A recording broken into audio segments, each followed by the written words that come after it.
So hi friends, this is Sivaram Yadav and welcome to నోజ్వేడ్ cinema talkies. Friends, ఈ వీడియోలో మీకు నేను ఉపేంద్ర లీడ్ రోల్ పోషించిన UI, that means universal intelligence movie యొక్క రివ్యూ చెప్తానండి. ఈ మూవీ యొక్క లెంగ్త్ వచ్చేసి సుమారుగా 2 hours 13 minutes అండి. జి మనోహరన్ మరియు కేపీ శ్రీకాంత్ నిర్మించారన్నమాట. స్టోరీ, స్క్రీన్ ప్లే, డైరెక్షన్ వచ్చేసి మన ఉప్పి దాదా గారండి. చాలా కాలం తర్వాత ఉపేంద్ర గారు ఈ మూవీని డైరెక్ట్ చేశారండి. మరి యూఐ సినిమా బాగుందా అంటే మాత్రం ఎవరైతే హార్డ్ కోర్ ఉపేంద్ర ఫ్యాన్స్ ఉంటారో వాళ్ళకి మాత్రం ఈ సినిమా ఖచ్చితంగా నచ్చుద్ది. మరి ఈ మూవీని ఫ్యామిలీతో సహా చూడొచ్చా అంటే మాత్రం కొంచెం కష్టమేనండి. కాబట్టి ఇండివిజువల్గానే మూవీని చూడండి. ప్రజెంట్ జనరేషన్కి మాస్ మసాలా మూవీస్ చూసే వాళ్ళకి ఈ మూవీ నచ్చకపోవచ్చు. ఎందుకంటే ఉపేంద్ర గారు మూవీని డైరెక్ట్ చేసి చాలా కాలం అయింది కదండి. ఆ కాలంలో ఉపేంద్ర, ఓం, ఇట్లాంటి సినిమాలు తీసినప్పుడు ఆయనకి కొంతమంది హార్డ్ కోర్ ఫ్యాన్స్ ఏర్పడారన్నమాట. అఫ్కోర్స్ వాళ్ళలో నేను కూడా ఒకటి అనుకోండి. ఓవరాల్గా నాలాంటి ఉప్పి పిచ్చోళ్ళకి మాత్రం ఈ సినిమా బాగా నచ్చుద్ది. కాకపోతే ప్రజెంట్ జనరేషన్కి ఆయన సినిమా ఎక్కుద్దా అంటే మాత్రం కొంచెం కష్టమే అండి. స్టోరీ విషయానికి వస్తే మాత్రం నేనైతే ఈ సినిమాకి సంబంధించిన స్టోరీ అయితే చెప్పదలుచుకోలేదు. కాకపోతే ఉప్పి గారు ఇందులో డ్యూయల్ రోల్ పోషించారు. కల్కి భగవాన్ కాన్సెప్ట్తో అంతర్గతంగా మెసేజ్ ఇస్తూ అక్కడక్కడ సెటైర్లు వేస్తూ కూడా స్టోరీ ఉంటుందన్నమాట. అంతకు మించి అయితే నేనైతే ఏం చెప్పలేను. ఓవరాల్గా ఉపేంద్ర స్టైల్ని ఇష్టపడే వాళ్ళకి మాత్రం ఈ సినిమా ఖచ్చితంగా నచ్చుద్ది.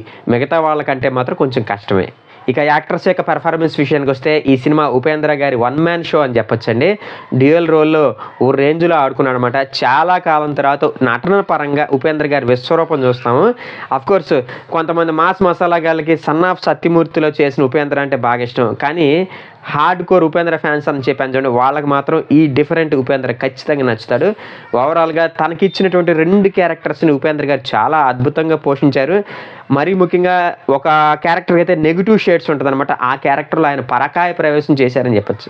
ఇక టెక్నికల్ డిపార్ట్మెంట్ విషయానికి వస్తే అజనీష్ లోక్నాథ్ గారు అందించినటువంటి మ్యూజిక్ బీజిఎం అయితే మాత్రం సూపర్బ్గా ఉంది. ఉపేంద్ర గారి స్టైల్లోనే ఆయన ఇచ్చారన్నమాట. ఏదేమైనా సరే ఉపేంద్ర గారు అజనీష్ గారి నుంచి చాలా మంచి బీజిఎంని రాబట్టుకున్నారు. కాకపోతే మూవీ డబ్బింగ్ సినిమా అవటం, ఆ తెలుగు డబ్బింగ్లో పాటలు అయితే మాత్రం అస్సలు ఎక్కలేదు. ఓవరాల్గా బీజిఎం అయితే మాత్రం సాలిడ్గా ఉంది.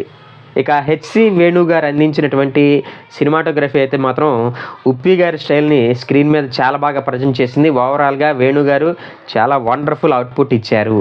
ఇక ఎడిటింగ్ విషయానికి వస్తే బీజీ విజయరాజ్ గారు అందించినటువంటి ఎడిటింగ్ కూడా బాగుందండి. ఏదేమైనా సరే హీరో కమ్ డైరెక్టర్ అయిన ఉపేంద్ర గారు టెక్నీషియన్స్ నుంచి చాలా మంచి అవుట్పుట్ని రాబట్టుకున్నారు.